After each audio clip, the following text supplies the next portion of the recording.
Hello, everybody. Welcome back to the NBA Front Office Show. Trevor Lane here. You can find me on Twitter at Trevor_Lane, joined by Keith Smith at Keith Smith NBA.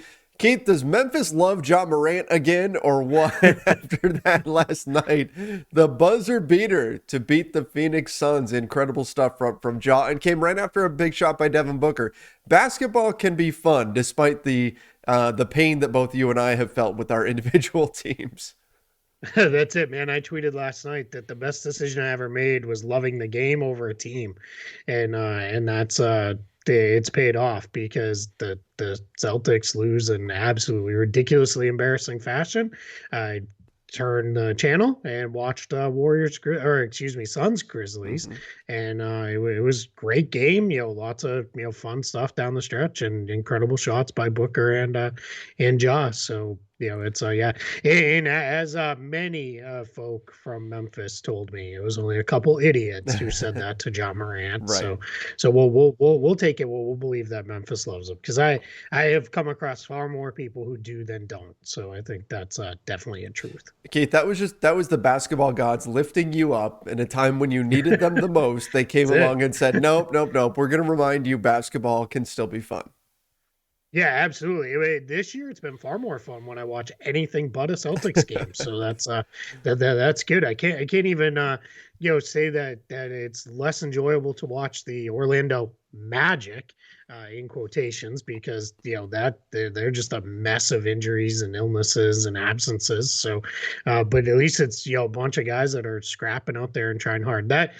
If anybody's really interested, you can go read an article I wrote this morning on Celtics blog about the game last night, but I didn't focus a lot on that because what's there to say when you lose to a team that played a whole bunch of their deep reserves and G League call ups and all this other stuff? And the Celtics had more than enough to win that game, and they just didn't. They again fell apart late in the game, and it's time for them to start asking some very serious questions. And even if the answers are crappy ones you don't want to hear. So sometimes that's the time when you need to ask them the most. So as I've said on the show multiple times, the Trailblazers and Pacers are entering the chunky lemon milk phase of existence.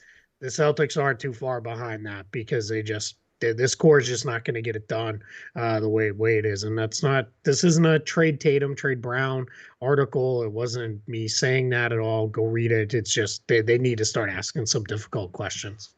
Well, yeah, I mean, there's a certain point where the chemistry just isn't there. If it's not working, it's not working, and so you have to change something. Something needs to be switched out, and that may be where my Lakers are at as well. We'll get into a little media availability session that we did yesterday with Russell Westbrook. My goodness, oh, I'm gonna hold off on talking about that for a few minutes though. Let's Yeah, start. let's talk other stuff, and then Let's we let's can talk other do stuff that, and first. then we'll do something fun at the end, or hopefully, I don't know. We'll So see. sounds like a plan. Let's start with the NBA reducing their quarantine to 6 days now rather than 10. There's been a push to try to get players back on the floor faster, specifically players who are asymptomatic, to get those players back out there. And so now they will reduce their quarantine to 6 days, and that's going to help. You mentioned, the Wolves having this team that was a lot of their deep reserves and things of that nature. We've seen a lot of teams have to sign hardship players, and those guys get actual meaningful minutes. This should help reduce that, and you should see more teams out there with their regular players because of now guys only having to quarantine for 6 days instead of 10. Yeah, it's huge for teams because we've seen so many of these players have taken to social media. Trey Young was the latest one Mm-hmm. saying like I'm fine, I feel good. He actually returned last night for the Hawks after returning two negative tests. There's anytime testing goes up, which we're in the daily testing phase now, that started the day after Christmas. It's going to continue into just after the first of the year. And one of the things that they really looked at is when you add that many tests, you're going to add the chance of false positive tests Mm-hmm. as well. And there's a bunch of players that are saying, "Hey, if I can, do this, I need to go." But beyond that, because that's always been in place, there's also the guys who are saying, "Yeah, I tested positive, but I'm vaccinated, I'm boosted in some cases, Yeah. and I feel fine." The NBA's kind of following the science here.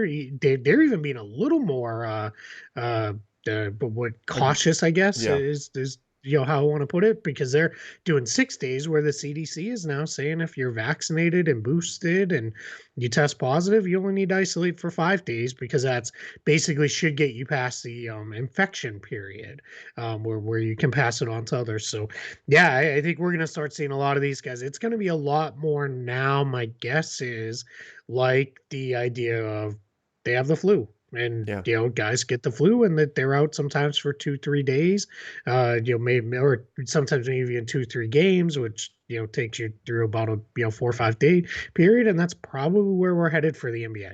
Now, to specify, we're not pulling a LeBron here and saying that it's the same as the No, not flu or a at all. cold. What Keith Just is the saying absence is length. the absence length would be similar Yeah, to the flu. Not saying that the correct. COVID itself is the flu or No. anything like that. That's Yeah, not the message we're take putting out COVID there. seriously still. I mean, it's still, I mean, there's Yes. still, lots of people getting very sick, and fortunately people are still dying from it. So, we want to be really smart about the way we handle it. But yeah, I think the league is moving towards what public policy now Hmm. is going to be, as well as what their players really, really want. And I have a hard time going against that. It's just, and also the reality is they don't want to keep hosting all these games with these, half G League rosters, because Right. it's just not, it really, who loses is the fans, because it's tough now. Some really cool, fun stories coming out of this. Some of these G League guys have played really well. We Yeah. talked about Alfonso McKinney, came up and played well enough to get a contract from the Bulls, which is awesome to see. Greg Monroe back in the league. He absolutely Yeah. tore up the Celtics, almost had a triple double. Did you see his quote after the game? I didn't. What did he say? so so Jalen Noel for the Wolves, probably not a name a lot of people know unless you're a Wolves fan or really hardcore fan. He's a deep reserve guard Mm. for Minnesota. He went off. He had a huge game, and post game, Greg Monroe, podium game for Greg Monroe, was asked, what about Jalen Noel's game? And he goes, man, Jalen Noel was awesome, but I got to be honest, I didn't know who he was until today. And they also, But Chris Finch, the Wolves coach, told the story about he met Greg Monroe only about 2.5 hours before tip off. By the time Monroe got in, and then they have so many big guys out that he was like, here's what we're going to do. We're going to keep it really simple. They basically played 2-3 zone the entire time Monroe was in the game, and they put him out there. And then they said, you know what to do on offense, just kind of play out of the post, or play as a high post passer. And that's what he did. And he almost, racked up, pretty good numbers doing it. So, yeah, here you yeah. go. Go play basketball, right? I mean, that's what they Yeah. had to do. I mean, even look at similar the Atlanta Hawks. Yep. The Lakers just a few days ago waived Shawnee Brown, and he started And for he the Hawks started. last night Yep. because they've got After he signed that morning. yeah, he signed that morning, and then he's in there as a starter, put up 9 boards. But yeah, I mean, we've seen some crazy stuff, and this is part, Keith. This is part of why the NBA had to put in that rule of if you sign a player, they have to be available for your next game, a hardship contract, because you could see where there would be a competitive advantage if a team was able to delay signing hardship players, do something in order to get their game postponed, because teams don't want to play games like this where you're just throwing a guy out there. As fun as the Greg Monroe story is and everything, of course, but teams don't want to play games No. under that type of situation. So the closer we get to having players back and in action and not having so many guys out, the better it's going to be for everybody involved, including just the competitive nature of the NBA. Yeah, and also fully recognizing that Twitter is not always the best representation of real life, but it is sometimes, I think, a good subset of how people are feeling. Mm-hmm. There's a lot of people, you're probably getting them in your mentions too, that are saying to me, uh, who's paying to go to these games? Like, Yeah. I wouldn't want to pay to go watch these. And I think an issue, right? You don't want to have that, when there's a million other valid reasons to have attendance issues. The NBA doesn't need to give another one of, hey, brave all that other crap. Come on out and watch Watch the three G guys League. that you probably know. Right. Yeah. Like for, NBA prices, because they're not discounting tickets or concession prices or anything. So it's just add it all up, put it together. These moves make sense for all kinds of reasons. And once you start seeing things make sense for all kinds of reasons, it's time to make a policy change. Absolutely. Absolutely. Little bit of fun got taken away from us. Anthony Tolliver tested Yeah, positive, and bummer. so he unfortunately does not join the New Orleans Pelicans, which means he doesn't tie the record for the number of teams a player has played on. But again, I mean, given the way things are going right now, it's entirely possible that he gets signed by another team within a few days, as soon as he can clear protocols and all of that. Yeah. But for right now, unfortunately, he will not join the New Orleans Pelicans. Yeah, and this is just a reality of we we don't need to be bringing in a guy to then put him right in the health and safety protocols. And the Pelicans are already down a handful of players that they're kind of on the more, I guess the best way to put it is the front end of the COVID Mm-hmm. um, outbreak. Again, outbreak's not the right term because we don't know how bad it'll get, but they're on the front end of dealing with it compared to some of these other teams. And we've seen generally it's not one or two guys. It usually ends up closer to four or five Yeah. per team as it kind of runs through the team there. So they're probably being smart enough by saying like, yeah, we've got to make sure we are keeping these spots for guys who are really going to come in and do it. And the reality is, it also there's just not a lot of reason to pay a guy if he can't actually play for you. That doesn't really make a lot of sense. So before we get into the Russell Westbrook stuff, let's do something. Let's talk about something positive, something else that's kind of fun. Kemba Walker and SGA, Shea Gilgeous-Alexander, were named Player of the Week. Players of the Week, I suppose I should say. Yeah. Kemba was out of the rotation not long ago for the Knicks, and here he is Yep. winning Player of the Week. Pretty cool, redemption story here for Kemba Walker. So that's again another example of how basketball can be fun.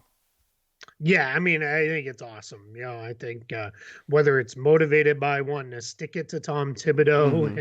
and or not or whatever, but it's really cool that he is playing this well. It's good to see, and I think it's the reality is the Knicks need guards right now with between injuries and guys out with COVID. So get Kemba back in there, and my guess is now he's in there to stay. You might need to work around some defensive issues for sure with a backcourt of him and Evan Fournier, but that's hopefully now kind of what we said at the beginning of the year. Remember, of their offensive upgrade should hopefully offset any kind of defensive drop off.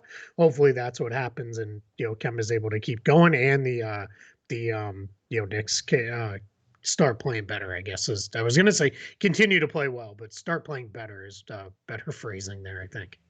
Yeah, it's something where, especially for a guy in Kemba's position, where he goes to the Knicks specifically, wants to go back and play for that team, and then to find himself in the position where he's out of the game, where he's not being played, he's just benched. To have this kind of a comeback, it just adds a little bit more to it, makes it a bit more special. I mean, we were thinking that his time in New York might be over, right? That's it Yeah. seemed like where this was headed, and so to see this complete 180, it's very very cool. Yeah, big time. Yeah, it is. Yeah, you're spot on with that. Yeah, you want to see these guys again. We always talk about it. Guys go out on their own terms, right? We Hmm. we want to Absolutely. see that, and it's not that Kemba's done by No. any means, because clearly not. If you're winning Player of the Week, you're not done. But it was good to see him deal with it. He's honestly, you're not supposed to have favorites in what we do, but he's one of my favorite guys I've ever covered because he was always accountable, but always realistic, always, kept a smile on his Mhm. face, just a real stand-up guy. So I find myself rooting for him to really play well. So I'm happy to see it. All right. Well, let's get into it. Russell Westbrook. Um, we did a media availability yesterday, and Russell Westbrook was the first one in to talk. After him was David Fizdale, and Fizdale is he's very real with you. He's very upbeat, tends to be very positive about stuff, and tells it pretty much like it is, but does try to put a positive spin on things, for better or worse, right? But Russell Westbrook, you kind of get the sense when you're interviewing Russell Westbrook that he doesn't want to be there, that he's not super excited about being interviewed, in particular when he was just coming off of a poor performance, right? Christmas Hmm. Day against the Nets, he shot 4 for 20. Almost all of those shots, except for 4 of them, were at the rim, and he still was 4 for 20. So this was a particularly bad shooting performance from Russell Westbrook. And then he was asked, the question was posed to him. You've heard from the coaching staff that, number one, we let Russ be Russ. We want you to be you, which tends to mean like be aggressive. But you've also heard, well, the most talented player on the team is the open man. So do those two things conflict? Do you feel like you're hearing two different things? That was the question that was asked to him. And then he responded saying, listen, at this point, nah, I just do what I can for the betterment of the team. Everybody wants me to do certain things. Fizz, Frank, everybody wants me to do this, but then they all want me to do this. Honestly, I'm over the whole situation of what everybody else wants me to do and what they think I should be doing. I'm going to go in and play and do what I know how to do best. He went on and explained that he thinks people are expecting him to drop 25, 15, and 15 and all these other sorts of things. But it was interesting that he pretty much said, I'm over the situation where people are telling me what to do, specifically when he had just been talking about the coaches asking him to do different things out on the floor, because it makes it sound like he's tuning out coaches. Now, again, he didn't specifically say that, but the context makes it come off that way. It was an interesting moment, one that definitely, as he was saying these things, all of us that were interviewing him kind of stepped back and went, whoa, what is he trying to say here? But nonetheless, Russell Westbrook, not a happy camper at the moment. Yeah, I think it is more telling that this wasn't immediately after a game. Yeah. Because I think a lot of times when we talk to players immediately after a game, it's a really tough spot, because it's everything is so raw. Mm-hmm. Like, and it's just, it's stuff like, I always think I get it, because that's often when they're the most honest. So you want to get those reactions, but it's really hard, and it works the other way too. They win a big game and they're like, yeah, we're the best. Right. Look at how great we are. And it's like, okay, but it's so I think that part of it, that he clearly had a whole day or plus so to kind of breathe and Process. let it yeah, exactly, let it process and figure it out. I thought the part towards the end of the everyone wants me to put up 25, 15, and 15, it shows no, they don't. That's exactly what people are saying, is they don't want that. Maybe the 15 and 15 part, sure, but the 25 part, that's not, like, no one's asking for that anymore. I just think it's gotten to a point where, in this is the Celtics guy saying this, whose team is a tire fire as well. Everything we thought how it might go poorly for the Lakers has gone poorly for the Lakers. Mm-hmm. They've had injuries, they've looked old, and Russell Westbrook's fit has been weird.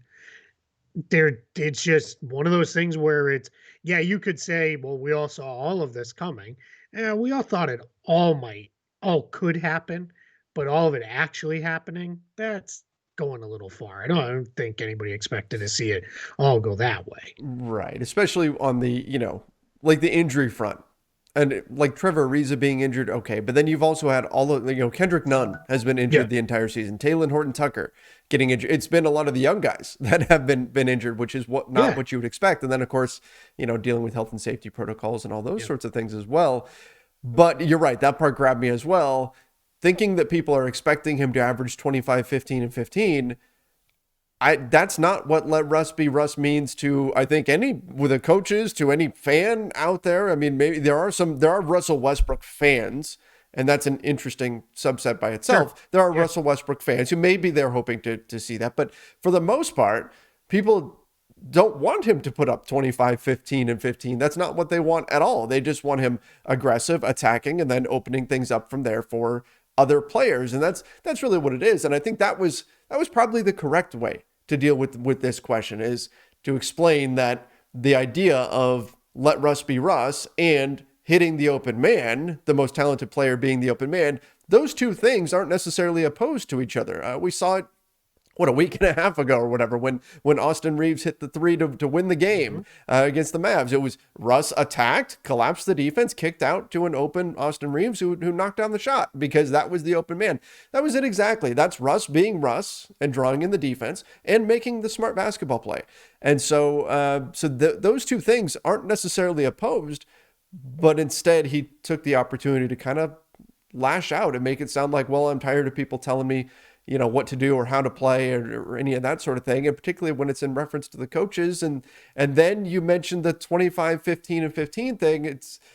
There's a disconnect. It feels like to me, it just, that answer just suggests there's a disconnect between what Russ thinks is being asked of him and what he thinks people want from him, both fans and coaches and whatever, and what most actually want from him.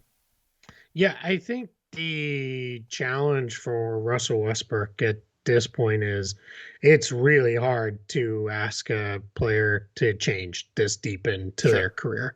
It's just very, very hard. And I've never felt at any point that Russell Westbrook was a selfish player. No. If anything, the only time I ever felt he was selfish was when he was chasing that first triple-double season, and the Thunder clearly did everything they could to make sure he got the rebounds, including everybody would block out and let rebounds that they should have probably just grabbed fall so he could get it.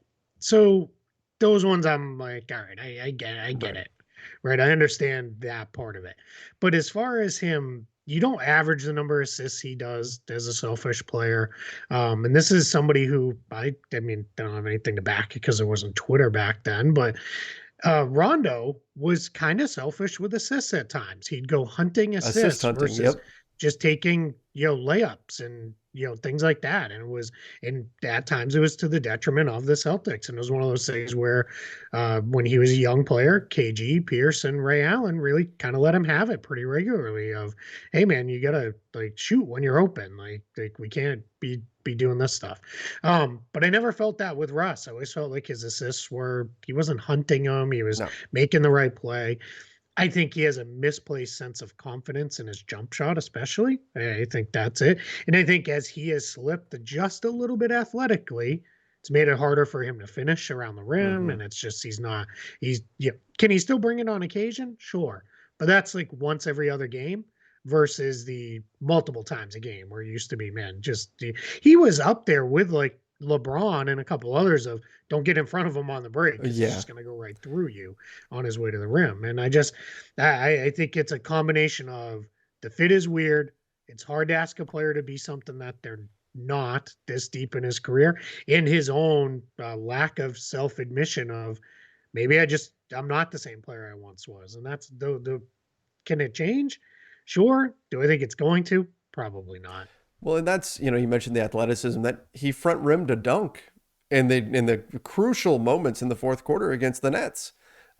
He went for what would have just been this highlight reel play, caught the front of the rim on it. Just didn't have that explosion. So, but you talk about, can he be the guy that he now needs to transition into being in terms of understanding that the athleticism might be starting to wane a little bit, and then you adjust as you go. And look, the great players have managed to do that, right? Look at LeBron's game is different now than it was 10 years ago because it's adjusted. Kobe Bryant adjusted, Michael Jordan adjusted, right? All the greats have figured out ways to adjust. And for some guys, that might mean adjusting into being maybe more of a role player. And I'm not saying Westbrook would just be a role player. Maybe if that, he'd be a very high level one, I would think, because he's still extremely talented. But you look at, even on the Lakers, Dwight Howard, Carmelo Anthony, both those guys had to go through adjustments into being now a role player and no longer the go-to 1A guy on their team. And that's not always an easy adjustment to make. That's a very difficult thing. Some guys can't do it.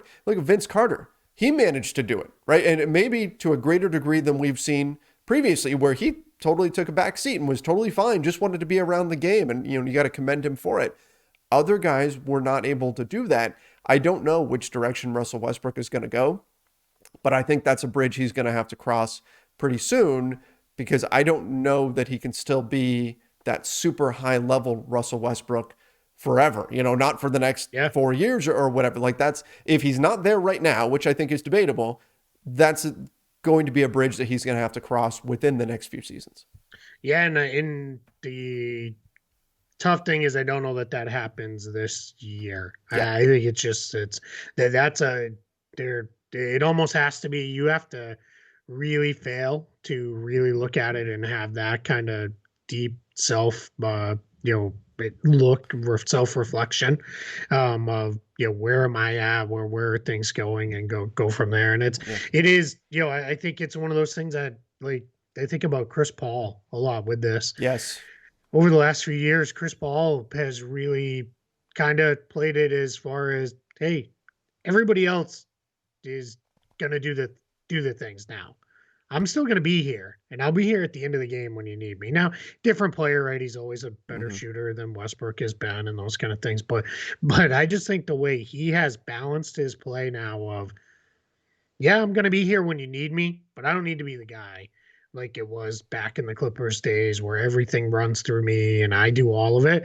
Like I just think that has changed. I think DeMar DeRozan completely changing his game over the last couple of years. We've seen guys, even LeBron has changed and tweaked his game to some extent. Now, I mean, that's an unfair comparison to make because he was just so great compared to everybody else that I mean a small tweak for him doesn't seem like a huge deal, but he's changed his game. Yeah, it just everybody has to get there. I mean, it's the old saying, father time comes for all of us. Like it is true. Like it's not like you guys are stretching it longer than they ever have. Better, deeper, older than we've ever seen. But eventually you got to change or you're just going to be out of the league. We see it every year. There's a whole bunch of guys who are out of the league, and then people are like, man, what happened to that guy? Like, why is he, out? Well, because he didn't change. Usually he's still the same player who's trying to be before, and it's just not good enough. Now, I will say Coach Fizdale brought this up, said, if you look at Russell Westbrook's shot chart from that game against the Nets, which is what that poor performance against the Nets is what sparked all of this. 3 3-pointers attempted, 1 mid-range jumper, 16 shots at the rim. Now, he only made 4 of those 16, missed all the jumpers, only made 4 of 16 shots at the rim. That's terrible. That's horrifically bad. Awful. But he also said, look, but isn't that also what you want out of Russell Westbrook in terms of a shot chart? And you would have to assume that if you did that over the course of a season, he's going to make more of those shots. So perhaps that was already an adjustment being made by him. If you're getting a lot of Westbrook at the rim, in general, that's going to be a positive and a better version of him than the Westbrook that's shooting a lot of long jumpers. So we'll see where it goes from here. He who knows? He could come out tonight and have a great game against the Houston Rockets, and all is forgotten. But we'll see where it goes from here. But he, like I said, he did not seem to be thrilled with the notion that people were not happy with the way he's been performing or his production or the way that he's approached the game so far.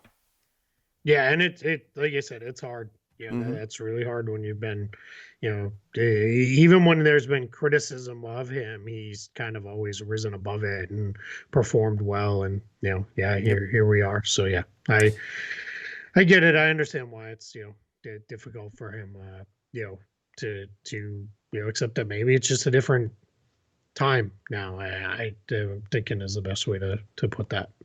All right, well, let's move on. We'll wrap things up. We've got Monty Williams and DeAndre Ayton entering health and safety protocols, so that'll be a bit of a test for the Suns.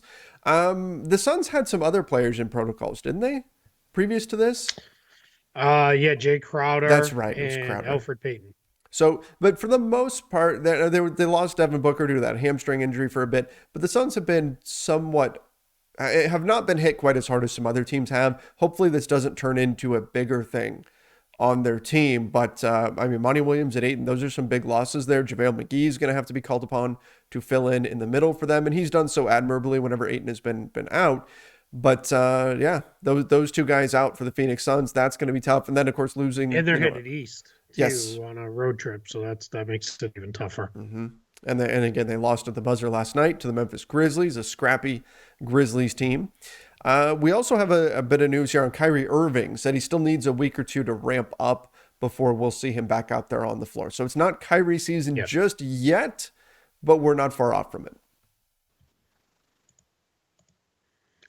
Yeah, I think the Kyrie stuff when I think about that, it's that can't be a criticism that he needs time, Oh, no, no, right? no, I mean, no. that's Yeah. just the reality is, I mean, the guy hasn't played now in a while, so he's of course he's going to need some time to get ready. And then just as he was getting ready, he got shut down. Hmm. So there's a lot of valid reasons we can criticize Kyrie Irving, and we could spend an entire episode just doing that. We're not going to, but we could. This is not one of them. Yeah, just get him back. And man, did you see James Harden last night? It's starting to look pretty good. Starting to look very James Yeah, Harden-esque. yeah. So we'll now let's see what it looks like when they're all together. And Hmm. I expect it to be a little bumpy because it's just it's going to be. But yeah, the Nets are starting to look good. The Bucks are starting to look pretty good. Yep. Yeah, I think some of the teams we thought would be contenders are starting to round into form for sure. Yeah, yeah, and this is one thing that we've seen pretty consistently too. Is sometimes the guys who are in health and safety protocols, when they exit protocols, they need another day or Yep. another. Sometimes they miss another game because they have to get their legs back under them. Yep. I talked to one agent who said that their concern is that their guy's been out for 10 days due to health and safety protocols. Said he hasn't been able, can't do anything. So Yeah. that's a week and a half of no physical activity what's completely shut down to then go, okay, here you're back in an NBA game, go 100 miles an hour.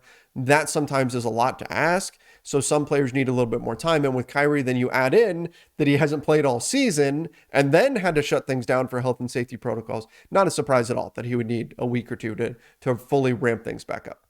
And then that's just going to be a situation we're going to have to monitor with him only playing in road games too. Yep. What does that look like? How much is it? Is it throwing the nets off? Game to Correct. game and those kind of things. And I know people have said you know, it's not a few people have thrown it at me. Well, didn't the Celtics do this with Kemba? And I was like, well, he only didn't play back to backs. So that was, but yeah, to some extent, but that was like, that's different. That's different than, all right, Hmm. we just went out. We won a big game on the road. Now we come home and can't play. And now we got to do this. And, Right. it's just, maybe it's fine. I don't know. We'll We'll see. find out. Maybe he's great because he only is playing half the games the rest of the way, and he's healthy and fresh and ready to go, and they're dominant in those road games. We're gonna find out. That's right. That's right. All right. I think that about does it for today. Everybody, we appreciate you joining us. As always, we appreciate all of our subscribers too. We're getting closer to 13,000. So if you wouldn't mind, over on the NBA Front Office YouTube channel, hit that subscribe button, turn on notifications as well. If you're listening to the podcast version of this, make sure you do follow us over on Spotify, Apple Podcasts, wherever it is that you do listen to podcasts. Till next time, everybody, stay safe and see you.